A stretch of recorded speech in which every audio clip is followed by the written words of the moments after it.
오늘 말씀을 통해서 기도를 회복합시다 라는 제목으로 말씀 나누도록 하겠습니다. 4월 20일 날 한국일보에서 우울하면 콩팥병도 앓게 된다라는 기사가 떴습니다. 이것은 우울하거나 과민해지면 건강이 나빠지는데요. 콩팥이 나빠진다는 결론을 이 서울대학교 김동기 교수팀이 발견을 했습니다. 이 콩팥은 노폐물을 배출하거나 전해질의 밸런스를 맞추는 아주 중요한 우리의 장기입니다. 그런데 이 콩팥이 단순한 혈압이나 아니면은 혈당의 문제로 스트레스로 인해서 망가지는 이유도 있었지만 이번처럼 이것이 우울하거나 과민해지는 이 정신 건강에 의해서 망가진다라는 새로운 학설을 만들어낸 것입니다. 다른 말로 표현하면은 우리가 행복하다고 느낄 때와 행복하지 못하다고 느낄 때 이 콩팥병 발생의 빈도수가 상당히 차이가 나는데요. 31%가량의 차이가 있다고 합니다. 그러니까 불행하다고 생각하지 말고 행복하다 생각해야 이 콩팥병도 일어나지 않는다는 거죠. 우리의 인생이 이 불행과 행복이 항상 이 교차를 하는데요.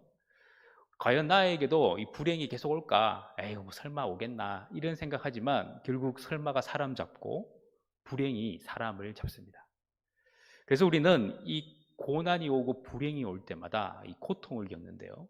근데 이게 생각해 보면 꼭 불행과 고난은 우리의 삶의 애인처럼 내 옆에서 끊이지 않고 나를 괴롭히면서 다가와 준다는 겁니다. 설마 이런 일이 생기겠나 하지만 설마가 내 인생에서 여전히 남아있다는 거예요. 나는 예외가 아니다. 이런 생각을 하지만 그 진짜 예외가 아닌 거예요. 내 안에도 이런 문제들이 일어나고 또 충격적인 많은 고난들이 일어난다는 사실입니다. 그래서 우리는 이런 고난을 무엇으로 바꿔야 할까요? 예, 바로 기도로 바꿔야 합니다. 고난이 올 때마다 평소에도 깨어 기도할 뿐만 아니라 고난이 오면 더 깨어서 기도해야 한다는 거예요. 그래야 당당히 승리의 은혜를 누릴 수 있다는 겁니다. 성도는 하나님이 주신 굉장한 특권이 있습니다. 그것은 바로 기도입니다. 내가 기도한다는 것은 하나님이 나에게 주신 특권입니다. 누구나가 할 수 있는 게 아니고요. 하나님이 선택한 사람에게 또 하나님이 자녀 삼은 사람에게만 주어진 특권이라는 거예요. 그래서 내가 기도할 수 있다는 것, 그것을 얕보지 마시고 내가 기도할 수 있다는 것은 우와, 내가 바로 하나님의 자녀야. 내가 바로 하나님의 선택받은 백성이야 라는 자부심으로 기도의 자리에 나가기를 간절히 소망합니다. 오늘 말씀해 보면 다니엘이 등장을 하는데요. 이 다니엘은 처음부터 죽을 때까지 굉장히 많은 고난의 삶을 살았습니다. 그의 나라가 망했습니다. 남유다가 망하면서 포로로 잡혀가서 바벨론으로 이거하는 안타까운 일이 있었죠. 10대의 이 다니엘은 이 바벨론의 왕에 뽑혀서 이제 바벨론 지혜자로 삼는 일에 동참하게 됩니다. 그런데 그때의 3년이라는 세월을 교육시키는데요. 그 교육에 아주 힘겨운 교육이 하나 들어왔어요. 그것은 무엇이냐면 바벨론식 교육이었어요. 바벨론식으로 우상을 숭배하면서 우상에게 제물로 바쳐진 고기와 포도주를 먹는 것으로 그 모든 일들이 진행되었습니다. 그때 다니엘과 세 친구들은 그것을 강력하게 거부했습니다. 그리고 시간이 다 차서 그들의 건강이 어땠나 보니까 더 건강하고 시험도 더 잘 치는 거예요. 그래서 왕은 깜짝 놀랐습니다. 이야, 이 녀석들 봐라. 얘들이 보통 아이가 아니네. 그래서 주위에 있는 다른 사람들보다 좀 더 눈여겨봤을 거예요. 그리고 그때 뽑혔던 사람들을 이 지혜자라고 자문단으로 두면서 그들과 함께 시간을 보냈습니다. 이 느부갓네살 왕이 이제 아버지의 통치를 이어받아서 그의 통치가 2년이 되는 그 해에 갑자기 뜬금없는 일이 벌어집니다. 그것은 바로 잤는데 꿈을 꿨는데 도대체 이 꿈의 내용을 모르겠다는 거예요. 어마어마한 꿈을 꿨고 분명히 나에게 굉장한 꿈이었는데 도무지 생각이 나지 않습니다. 그래서 지혜자들을 불렀습니다. 그리고 그 지혜자들에게 듣도 보도 못한 꿈을 무엇인지 해석하라는 아주 회개한 질문을 던지죠. 그것을 누가 맞출 수 있겠습니까? 사람들이 나와서 이 꿈입니까? 저 꿈입니까? 아니, 이 꿈이죠. 이 꿈이죠. 하면서 말을 해도 도무지 그것은 꿈이 아니었어요. 결국 그들은 죽임을 당하는 아주 고통스러운 순간들을 경험하게 됩니다. 그때에 다니엘에게도 이러한 상황이 온 겁니다. 여러분들 같으면은 이 상황을 어떻게 해결할 수 있을까요? 우리는 다니엘의 이야기를 다 알아요. 그래서 다니엘은 하나님 앞에 기도하고 그 꿈을 해석을 가지고 그 꿈의 내용을 들고 느부갓네살에게 가서 그 꿈을 말해주고 또 해석을 해주면서 놀라운 일이 벌어지죠. 다니엘서 2장 46절에 보면은 느부갓네살이 엎드려 다니엘에게 절하고 명하여 예물과 향품을 그에게 주니라 이렇게 말합니다. 이 놀라운 꿈 해석이 얼마나 마음속에 시원함을 줬는지 다니엘에게 엎드려 경배를 하는 놀라운 일이 벌어진 거죠. 어떻게 보면 다니엘을 신처럼 여기는 것과 똑같은 일이 벌어진 겁니다. 하나님은 이 다니엘이 어떻게 해서 이런 일을 할 수 있었을까? 그것은 바로 기도라는 놀라운 능력이 그에게 있었다는 사실입니다. 다니엘은 단순히 하나님 앞에 자기의 삶을 드리는 데서 끝나지 않고요. 그는 끊임없이 하나님 앞에 기도하는 사람이었어요. 과연 이 다니엘은 어떤 기도를 했을까요? 우리가 지금 코로나 이 팬데믹 상황에 있기 때문에 예배당에 나와서 뜨겁게 기도하며 침 튀기면서 기도하고 눈물을 흘리면서 기도하는 그런 시간들을 보내지 못하고 있습니다. 그래서 어떻게 보면 우리의 영성이 점점 바닥을 향해 있지 않는가 생각을 합니다. 우리는 이때가 나의 영역을 더 키워야 할 때임을 기억해야 합니다. 내 기도가 바닥을 치고 있다면 나도 기도의 힘을 키워서 회복해서 하나님이 주시는 승리의 삶을 맛보아야 한다는 사실이에요. 험한 세상을 이길 수 있는, 그리고 우리 앞에 펼쳐진 많은 고난과 환난과 괴로움을 이겨낼 수 있는 통로는 오직 기도의 능력입니다. 그렇다면 우리는 그 기도의 능력을 어디서 볼 수 있느냐? 바로 이 다니엘에서 오늘 보는 겁니다. 히브리서 4장 16절의 말씀에 보면 이렇게 말합니다. 그러므로 우리는 긍휼하심을 받고 때를 따라 돕는 은혜를 얻기 위하여 은혜의 보좌 앞에 담대히 나아갈 것이니라. 우리가 하나님 앞에 나아갈 때는 그 어느 때나 상관없이 하나님 앞에 나가기만 하면 하나님은 어떻게 해요? 은혜를 주신다는데 그 은혜가 바로 돕는 은혜를 주신다는 겁니다. 그래서 히브리서 기자는 때를 따라라고 표현하고 있습니다. 하나님 앞에 나가는 그 순간이 때가 되는 거예요. 그래서 우리는 쉬지 말고 기도하고 필요할 때마다 기도하고 또 꾸준하게 항상 기도의 자리에 나가야 하는데요. 특히 어려움의 때, 힘들고 고난의 때는 바로 기도로 그 고난을 바꿔야 한다는 사실이에요. 자, 그렇다면 우리의 기도가 회복되기 위해서 우리는 어떻게 그 기도를 회복해야 할까요? 그 첫 번째는 바로 믿음의 기도를 회복해야 합니다.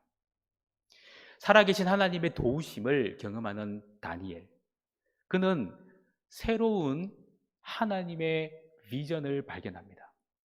그래서 그는 담대하게 누구를 찾아가느냐면 왕의 근위대장 아리옥을 찾아갑니다. 그리고 침착하면서 당당하게 그에게 요구를 하죠. 내가 왕에게 시간을 더 달라고 이야기할 테니까 들여보내달라고. 그 이야기를 아리옥은 깜짝 놀라 듣고 그래, 그렇게 하도록 하자 해서 결국 시간을 더 얻어냅니다. 믿음이라는 것이 뭘까요? 믿음은 환경에 굴복하는 게 아니고요, 환경 앞에 당당히 서는 겁니다. 내가 지금 이 문제 앞에 고개를 숙일 수밖에 없습니까? 내가 이 문제 앞에 내 마음을 졸여가지고 몸둘 바를 모르고 있지 않습니까? 그러면 나는 믿음이 없는 겁니다. 우리가 믿음이 있다는 것은 오직 하나님의 능력만 믿는 것이 믿음입니다. 문제의 두려움, 문제가 주는 그 괴로움, 그것을 의지하는 게 아니라는 거예요. 야고보서 1장 6절과 7절에 보면 믿음을 좀 더 구체적으로 이야기를 하죠. 오직 믿음으로 구하고 조금도 의심하지 말라. 의심하는 자는 마치 바람에 밀려 요동하는 바다 물결 같으니 이런 사람은 무엇이든지 주께 얻기를 생각하지 말라. 믿음을 가진 사람은 어떤 사람이냐? 의심하지 않는다는 거예요. 이 의심이라는 단어는 다른 말로 표현하면 갈라진 마음을 뜻합니다. 두 마음이라는 거예요. 두 마음을 품으면 믿음이 없는 거예요. 과연 하나님이 나의 인생을 도와주실까? 도와주시지 않을까? 이것이 응답이 될까? 되지 않을까? 이 일은 해결이 될까? 되지 않을까? 그 두 마음이 우리 속에서 의심을 만들고 그 의심으로 인해서 우리의 믿음은 사라져버린다는 겁니다. 그래서 우리는 믿음의 기도다라고 할 때는 당당하셔야 합니다. 하나님 앞에서 그 믿음을 온전히 보여드릴 수 있도록 문제 앞에 당당히 서는 저와 여러분이 되기를 간절히 소망합니다. 두 번째는 간절한 기도를 회복해야 합니다. 다니엘은 이제 왕으로부터 시간을 벌었습니다. 이제 실제적인 문제가 닥쳐왔어요. 분명히 왕이 꿈을 꿨는데 그 꿈이 뭔지를 해석을 해야 합니다. 근데 그 꿈이 뭔지도 모르는데 어떻게 해석을 하겠어요? 그래서 새 친구들에게 갑니다. 그리고 같이 기도를 하기 시작해요. 다니엘서 2장 18절 말씀입니다. 하늘에 계신 하나님이 이 은밀한 일에 대하여 불쌍히 여기사 다니엘과 친구들이 바벨론의 다른 지혜자들과 함께 죽임을 당하지 않게 하시기를 그들로 하여금 구하게 하니라. 이제 이 은밀한 일이 이제 내 앞에 왔는데 이 문제를 해결할 수 있는 방법을 생각해 보니까 하나님 앞에 기도밖에 없어요. 근데 이 기도밖에 없을 때에 어떤 기도를 드렸느냐 보니까 불쌍히 여겨달라고 기도하고 있습니다. 하나님, 지금 내가 죽임을 당할 위기에 있어요.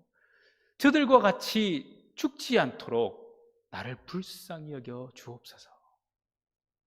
하나님 앞에 우리는 고개를 들 수 있는 인생이 아닙니다. 하나님 앞에는 당당함이 아니라 하나님 앞에는 불쌍히 여겨달라는 간절한 마음으로 주 앞에 나가야 한다는 거예요. 아마 다니엘은 친구들과 함께 부둥켜 안으며 울면서 하나님 앞에 무릎을 꿇고 기도하지 않았을까요? 우리도 자녀를 키워보면 자녀들이 뭔가를 갖고 싶을 때는 부모에게 떼를 씁니다. 정말 떼를 쓸 때는 부모의 마음을 아주 정말 힘들게 하죠. 정말 간절함으로 울면서 자질러지면서 엄마 아빠 나 좀 도와주세요. 엄마 아빠 이거 꼭 좀 사주세요. 뭐 이렇게 하는 거예요. 간절함입니다. 하나님 앞에 우리가 간절함으로 부르짖고 나아갈 때 하나님은 응답을 주시는 거예요. 시편 50편 15절 말씀에 보니까 환난 날에 나를 부르라 내가 너를 건지리니 네가 나를 영화롭게 하리로다. 예레미야서 33장 3절에도 너는 내게 부르짖어라 내가 내게 응답하겠고 네가 알지 못하고 크고 은밀한 일은 내게 보이리라. 우리 너무 잘 아는 말씀이잖아요. 근데 분명한 것이 있어요. 그것은 어렵고 힘들고 환난 가운데에 우리가 그 환난을 바꾸는 것은 뭐냐? 바로 부르짖는 기도다라는 겁니다. 간절함으로 주 앞에 나가는 기도가 환난을 바꿀 수 있어요. 그래서 간절한 기도가 우리의 인생을 바꿀 줄 믿습니다. 세 번째로 우리가 회복해야 될 것은 합심 기도를 회복해야 합니다. 다니엘은 친구들에게 이 모든 사실들을 알리고 함께 기도하기로 결정합니다. 친구들도 같이 도와주죠. 혼자서 기도하기에는 벅찹니다.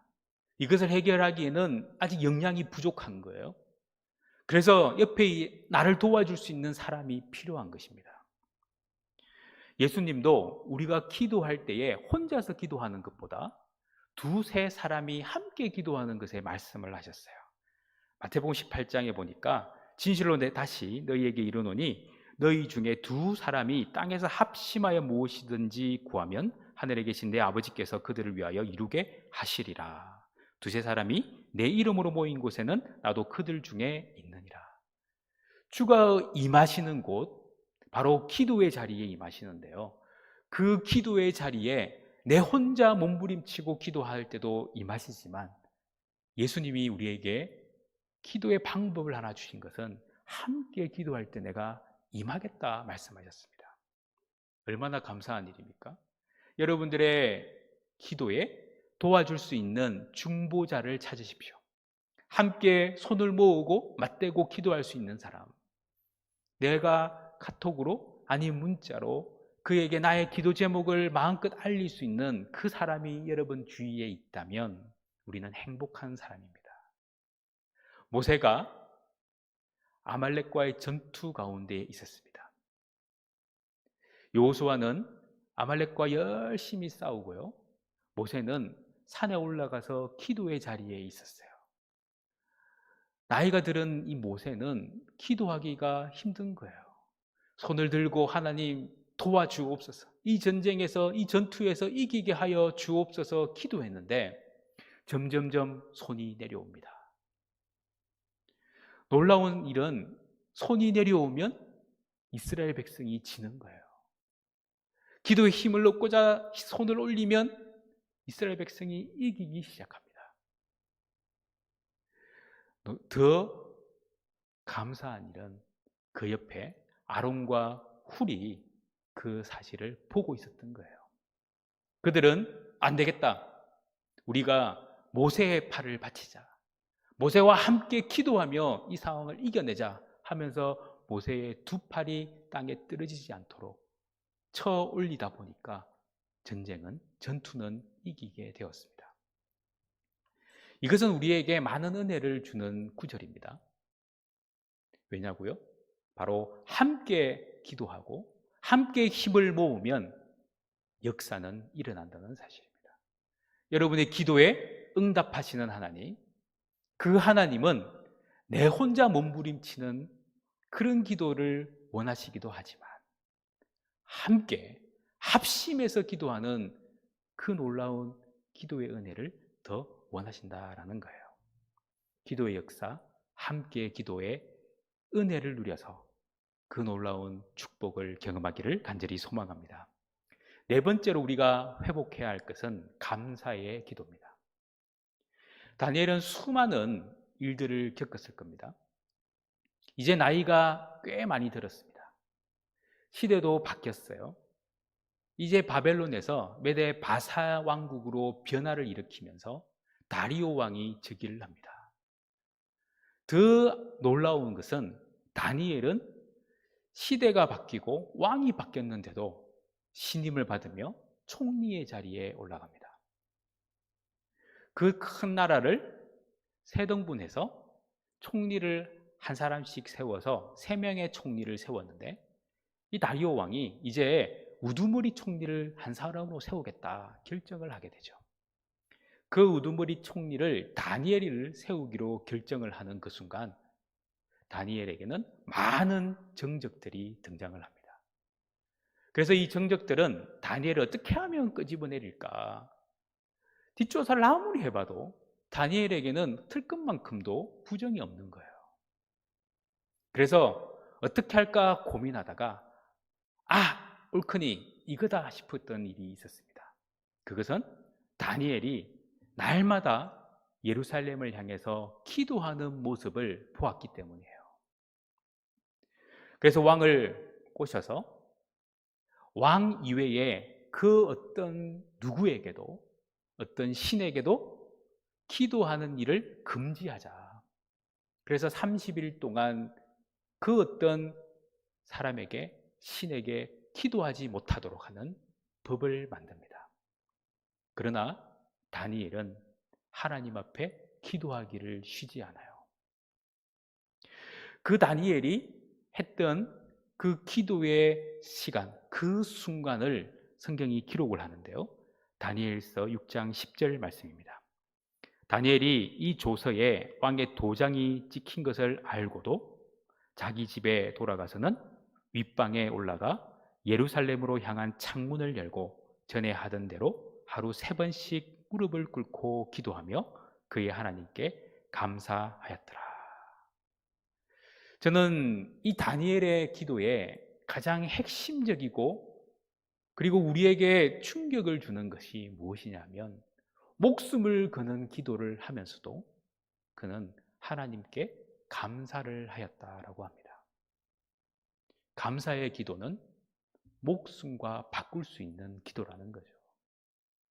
오늘 우리가 감사가 얼마나 중요한지를 간과할 때가 있습니다. 내 삶에 좋은 일이 펼쳐지고 행복한 일이 펼쳐지면 너도 나도 감사를 합니다. 그런데 내 앞에 눈에 보이는 불행이 있고 내 앞에 눈에 보이는 고난이 있는데 어떻게 감사를 할 수 있을까요? 그것이 바로 진정한 감사입니다. 그럼에도 불구하고 나는 하나님만 바라보기 때문에 감사하겠다. 내 목숨이 떨어지는 한이 있어도 감사하는 마음 놓지 않겠다. 그 마음이 진정한 기도로 살아 넘칠 때에 역사는 일어나는 것입니다. 결국 다니엘은 승리를 거두고 하나님께서 그를 총리로 세우는 일을 감당하게 하신다는 거예요. 오늘 우리는 어려운 상황이라고 표현하는 이 팬데믹 상황에 있습니다. 하지만 분명한 것은 이 모든 어려움도 시간이 지나면 지나갑니다. 그래서 우리가 지금 이 시간 해야 할 것, 지금 이 시간 붙들어야 할 것, 그것은 바로 기도를 회복하는 겁니다. 믿음의 기도를 회복하고요. 간절한 기도를 회복하고요. 함께하는 합심 기도를 회복하고 더 나아가서 감사의 기도를 회복하기를 바랍니다. 위험한 고비를 위기라고 하죠. 이 위험한 고비에 기도의 은혜가 부어지면 이 위기가 위대한 기회로 바뀌는 겁니다. 여러분들에게 기도로 위대한 기회를 삼는 놀라운 역사가 여러분 삶 가운데 나타나기를 간절히 소망합니다.